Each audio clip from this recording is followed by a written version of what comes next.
તો કાળઝાળ ગરમીના પ્રકોપમાંથી થોડી રાહત મોટાભાગના શહેરોમાં તાપમાન 40 ડિગ્રીની નીચે અમદાવાદમાં પારો 42.2 ડિગ્રીથી ઘટી 39.5 ડિગ્રી થયો રાજ્યમાં ગરમીનો પ્રકોપ યથાવત અમદાવાદ સહિત 3 શહેરોનું તાપમાન 42 ડિગ્રીને પાર અમરેલી અને સુરેન્દ્રનગરમાં તાપમાન 42 ડિગ્રી પાર કંડલા ભાવનગર રાજકોટમાં 41 ડિગ્રી તાપમાન કેશોદ વલ્લભ વિદ્યાનગર વડોદરામાં 41 ડિગ્રી મહુવા ગાંધીનગર ડીસામાં 40 ડિગ્રી તાપમાન પવનની દિશા બદલાતા તાપમાનમાં થઈ શકે છે ઘટાડો વેરાવળમાં લગ્ન પ્રસંગના જમણવારમાં 200 લોકોને ફૂડ પોઈઝનિંગ થયા બાદ કાર્યવાહી જે દુકાનેથી છાશ અને શ્રીખંડ લાવવામાં આવ્યા હતા તે 2 દુકાનો સીલ કરવામાં આવી અનધિકૃત રીતે ખાદ્ય સામગ્રી બનાવતા હોવાનો ખુલાસો થયો અમેરિકાના ગ્રીન બેલ્ટ પાર્કમાં થયેલા ફાયરિંગમાં 5 વિદ્યાર્થીઓ ઘાયલ થયા એકની સ્થિતિ અતિ ગંભીર સિનિયર સ્કીપ ડે મનાવવા માટે એકઠા થયેલા વિદ્યાર્થીઓ પર અચાનક ગોળીબાર થતા અફરાતફરી સર્જાઈ ગોળીબાર કરનાર હત્યારો ફરાર થયો ગઈકાલે થયેલા પ્રથમ તબક્કાના મતદાનમાં રાત્રે 9 વાગ્યા સુધીમાં 62.37% મતદાન થયું 21 રાજ્યોની 102 બેઠકો પર ચૂંટણી યોજાઈ હતી ગુજરાતમાં 26 બેઠકો માટે કુલ 404 ઉમેદવારોએ દાવેદારી નોંધાવી આજે ઉમેદવારી પત્રોની ચકાસણી થશે સોમવારે ફોર્મ પરત ખેંચવાનો છેલ્લો દિવસ ત્યારબાદ ચિત્ર સ્પષ્ટ થશે ગાંધીનગરમાં ચૂંટણી પંચને આપેલ સોગંદનામા અમિત શાહે 65.67 કરોડની સંપત્તિ બતાવી અમિત શાહ અને તેમની પત્નીની સંયુક્ત સંપત્તિ 65.67 કરોડ 2019માં તેમની સંપત્તિ 40.28 કરોડ રૂપિયા હતી જ્યારે 2019ની એફિડેવિટ પ્રમાણે તેમની સંપત્તિમાં 163% વધારો થયો છે 2012માં અમિત શાહ અને તેમની પત્નીની કુલ સંપત્તિ 11.77 કરોડ તેમના નામે કૃષિની જમીન અને બિન કૃષિની જમીન સહિતની સંપત્તિ છે તેમના સોગંદનામા પ્રમાણે તેમનો અભ્યાસ એસવાય બીએસસીનો અત્યાર સુધી કરેલો છે વડોદરાના લક્ષ્મીપુરા ગામમાં ક્ષત્રિયોએ રૂપાલા વિરુદ્ધ બેનરો લગાવ્યા ક્ષત્રિય સમાજનો મતદાન બહિષ્કારનો નિર્ણય ભાજપના નેતાઓને પ્રચાર માટે આવવાની મનાઈ ફરમાવાઈ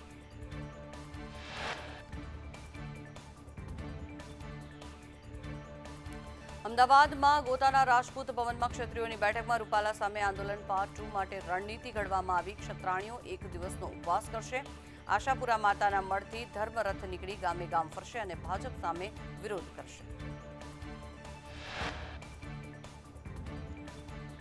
આંદોલનનું મુખ્ય સ્થળ રાજકોટ રહેશે દરેક જિલ્લામાં કમિટી બનાવવામાં આવશે 22 એપ્રિલથી ધર્મસ્થ યોજવામાં આવશે અને 5 ઝોનમાંથી 5 ધર્મરથ યોજવામાં આવશે વોટ એ જ હથિયાર સ્લોગન સાથે વિરોધ કરીશું લોકશાહીના ઢબે અમે ભાજપની સામે વિરોધ કરીશું તમામ 26 બેઠક પર ભાજપને ડેમેજ કરીશું વધુમાં વધુ મતદાન કરાવી ભાજપને નુકસાન કરાવીશું અને અમે રૂપાલાને ચોક્કસ હરાવીશું જો ભાજપને ક્ષત્રિયોની જરૂર ન હોય તો ક્ષત્રિયોને પણ ભાજપની કોઈ જરૂર નથી બોયકોટ ભાજપના સૂત્ર સાથે આગળ વધીશું સમય પ્રમાણે રણનીતિ બદલવી પડે તો બદલીશું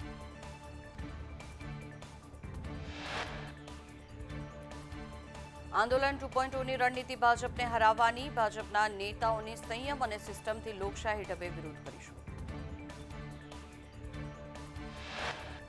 ક્ષત્રિય અગ્રણી પદ્મિનીબાઈએ સંકલન સમિતિ પર આક્ષેપ કરતા કહ્યું કે સંકલન સમિતિમાં મનમાની ચાલે છે રૂપાલા તેરી ખેર નહીંની વાતો કરનારા ક્યાં ગયા સંકલન સમિતિ જ આંદોલનને તોડવા માંગે છે કોંગ્રેસ નેતા પ્રતાપ દુધાતે રૂપાલાની સરખામણી દુશાસન સાથે કરી તેમણે કહ્યું કે દુશાસન રૂપી રૂપાલાને જાકારો મળશે તો પ્રતાપ દુધાતના નિવેદન પર ભાજપનો આક્ષેપ રાજુ ધ્રુવે કહ્યું કે કોંગ્રેસ પોતે દુશાસન અને દુર્યોધનની વધુ નજીક છે કોંગ્રેસ પરાજય પાડીને બેફામ બોલે છે શક્તિસિંહ ગોયલના રૂપાલા પર શાબ્દિક પ્રહાર કહ્યું રૂપાલાએ અનુસૂચિત સમાજના કાર્યક્રમને નકામો કાર્યક્રમ કહ્યો હતો માફી માંગતી વખતે પણ રૂપાલાએ નમતું ન જોખ્યું પક્ષને નીચું ન જોવું પડે આથી માફી માંગી રૂપાલા રામના નામે મત માંગી રહ્યા છે શક્તિસિંહ આપ્યું નિવેદન રાજકોટમાં ક્ષત્રિયો આવ્યા. કોંગી ઉમેદવાર પરેશ ધાનાણીના સમર્થનમાં કોંગી નેતા નયનાબા જાડેજાએ કહ્યું કે ક્ષત્રિય સમાજ પરેશ ધાનાણીની સાથે રહેશે. હળવદના ધૂળકોટમાં ક્ષત્રિયોએ બેનરો લગાવી રૂપાલાનો વિરોધ વ્યક્ત કર્યો. ભાજપના કાર્યકરોને પ્રવેશબંધીના બેનરો લગાવવામાં આવ્યા. રૂપાલાની ટિકિટ રદ કરવા ક્ષત્રિયોની માંગ. ક્ષત્રિય સમાજનો રોષ ધોરાજી ભાજપમાં દેખાયો. ભાજપ સાથે સંકળાયેલા ક્ષત્રિયોએ રાજીનામા આપ્યા. ભાજપ તાલુકા ઉપપ્રમુખ, તાલુકા ભાજપ મંત્રી અને તાલુકા યુવા ભાજપ ઉપપ્રમુખે રાજીનામું આપ્યું. રૂપાલાની ટિકિટ રદ નહીં કરાતા રોષ. ક્ષત્રિય આંદોલનની અસરથી સાવલી ભાજપમાં ભડકો. લીગલ સેલના મહામંત્રી ગુણવંતસિંહ ચૌહાણે ક્ષત્રિય આંદોલનના સમર્થનમાં ભાજપમાંથી રાજીનામું દીધું.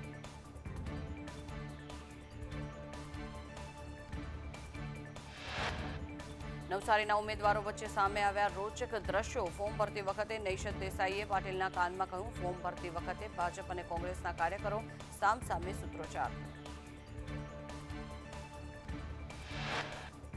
ભરૂચમાં દિલીપ વસાવા અને ચૈતર વસાવાનો ભેટો. કલેક્ટર ઓફિસ ખાતે બંને વચ્ચે થઈ મુલાકાત. બંને પરસ્પર એકબીજાને શુભેચ્છાઓ પાઠવી. ભરૂચમાં આ વખતે સમીકરણો બદલાયા છે. ઇન્ડિયા એલાયન્સ તરફથી ચૈતર વસાવાએ ફોર્મ ભર્યું તો ભાજપમાંથી ઉમેદવાર મનસુખ વસાવાએ સતત 7મી વાર નામાંકન કર્યું.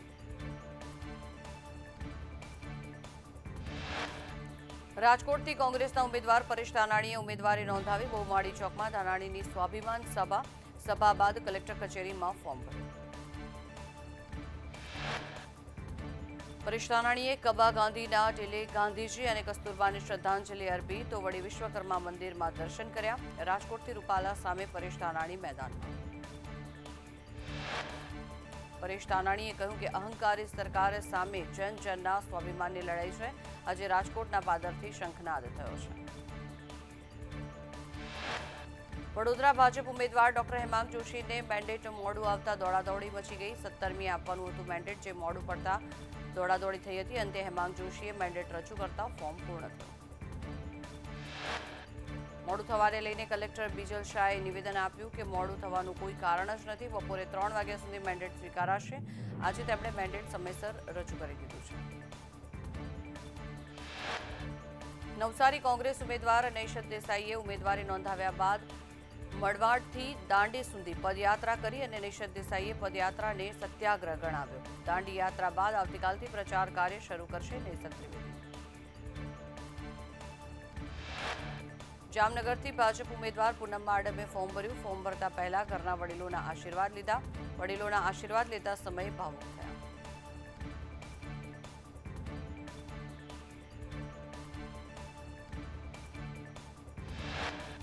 મહેસાણામાં કોંગ્રેસ ઉમેદવાર રામજી ઠાકોરની ટ્રેક્ટર રેલી. રામજી ઠાકોર તરેટી ગામથી ટ્રેક્ટર ચલાવીને ફોર્મ ભરવા માટે નીકળ્યા. હીરાનગરમાં સભા બાદ 12:39ના વિજય મુહૂર્તમાં ફોર્મ ભર્યું. ભરૂચ કોંગ્રેસના નારાજ આગેવાનો સાથે ચૈતર વસાવાનું સુખદ સમાધાન. નારાજ આગેવાનો એવા પૂર્વ જિલ્લા પ્રમુખ પરિમલસિંહ રાણા અને સંદીપસિંહ માંગરોલાની નારાજગી દૂર થતા ઘી ખીચડીના ઢામમાં ઢોળાઈ ગયું.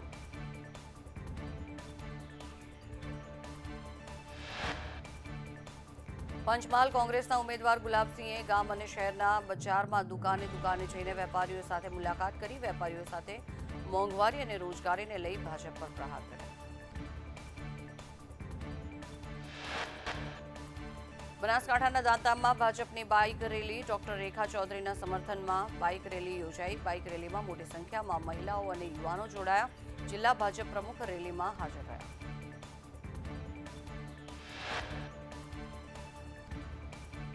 ગુજરાત ગૌણ સેવા પસંદગી મંડળ દ્વારા જુનિયર ક્લાર્ક સહિત વિવિધ સંવર્ગની સ્પર્ધાત્મક પરીક્ષાઓ સ્થગિત કરાઈ.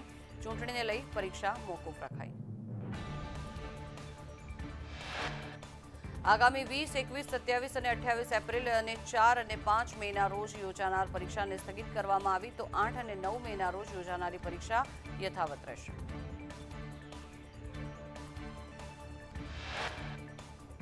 સુરત લિંબાયતમાંથી ડુપ્લિકેટ તેલના ડબ્બા ઝડપાયા. 8 દુકાનોમાં એલસીબીએ દરોડા પાડીને નકલી તેલના ડબ્બા જપ્ત કર્યા. તિરુપતિ કપાસિયા તેલના ડુપ્લિકેટ ડબ્બા જપ્ત કરવામાં આવ્યા. એલસીબીએ કપાસિયા તેલના 54 ડબ્બા કબજે કર્યા. તેલના સેમ્પલ લેબોરેટરીમાં તપાસ માટે મોકલવામાં આવ્યા. રિપોર્ટ આવ્યા બાદ કાયદેસરની કાર્યવાહી કરવામાં આવશે. રાજકોટ સૌરાષ્ટ્ર યુનિવર્સિટી કથિત પેપર લીક મામલે રજિસ્ટ્રાર રમેશ પરમારનું નિવેદન સામે આવ્યું. અમારી સિસ્ટમ ફૂલ પ્રૂફ છે. પ્રોફેસરનું આઈડી અને બાયોમેટ્રિક કરી પેપર ખોલવામાં આવે છે. 90 મિનિટ પહેલા પેપર ખોલવાની મંજૂરી આપવામાં આવે છે. 35,000 છાત્રોની સંખ્યાનો દાવો ખોટો છે. મીડિયા દ્વારા જાણવા મળ્યું કે હાથથી લખેલું પેપર છે. હકીકત સામે આવ્યા બાદ ફોજદારી કાર્યવાહી કરીશું. કોણે અને ક્યારે પેપર ખોલ્યું એ અમારા રેકોર્ડમાં આવે છે. માહિતી આવશે તે મુજબ આ અંગે તપાસ હાથ ધરવામાં આવશે.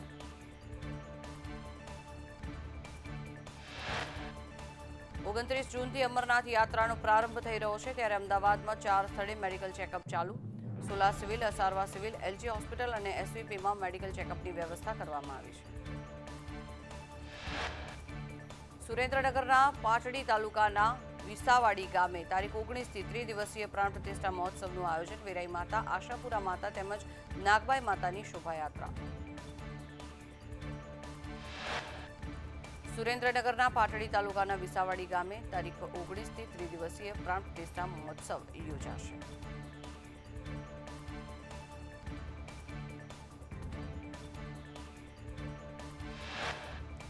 ગીર સોમનાથમાં 200 લોકોને ફૂડ પોઈઝનિંગ થયું. લગ્ન પ્રસંગમાં જમણવાર બાદ ફૂડ પોઈઝનિંગ થયું હતું. 200થી વધુ લોકોને સારવાર માટે હોસ્પિટલ ખસેડવામાં આવ્યા. વેરાવળના માથા સુરિયા ગામમાં બની આ ઘટના.